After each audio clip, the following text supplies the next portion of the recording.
Hey there, it's Tammy Salamone, the Pink Survivor. So today I was kind of looking back at some of my records, everything that I went through from my diagnosis, to completing my chemo and Herceptin treatments.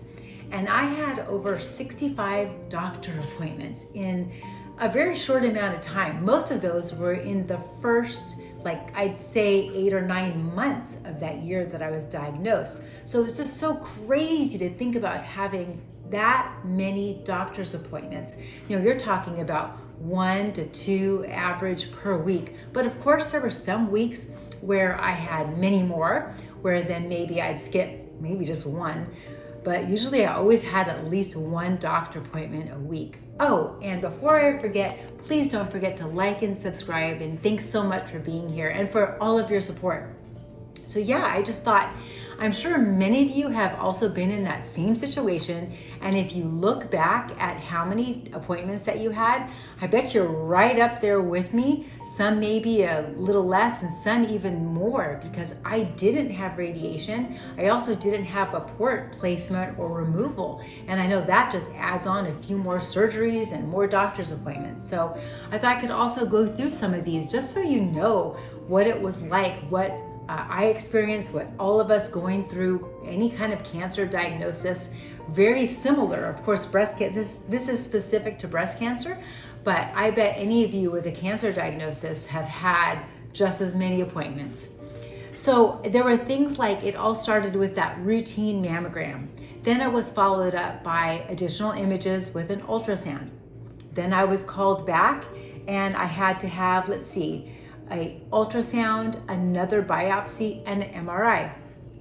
I also had to have another day where I came back a couple days later for a second MRI. Genetic testing, whether you want to do that or not, that's an option.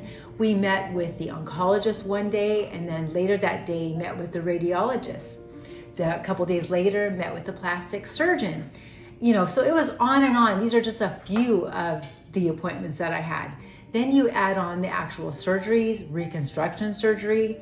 If you have implants like I did, you have to go in for fills for the implants. So that was many appointments as well. Then getting ready for surgery, you'd have to have pre-op appointments. You'd have to have blood tests for each one. And sometimes I remember I went in for one blood test for the surgery, and then the next day I'd be in there for another blood test because the one doctor forgot to have me run, some test. And the blood center started to feel sorry for me, honestly.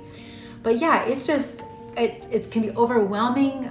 If you're in this right now, it's okay to feel overwhelmed and sad and a little depressed and down, because it became almost like a little part-time job.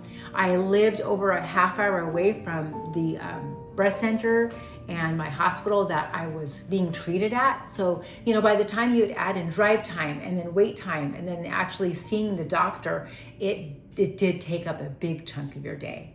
So I just wanted you to kind of be aware of that it can be a lot of doctor's appointments. I really was shocked. I had no idea once I was diagnosed that I was going to be having that many doctor's appointments and surgeries following, in that year to come. Well, thanks so much for joining me, and I will see you next time.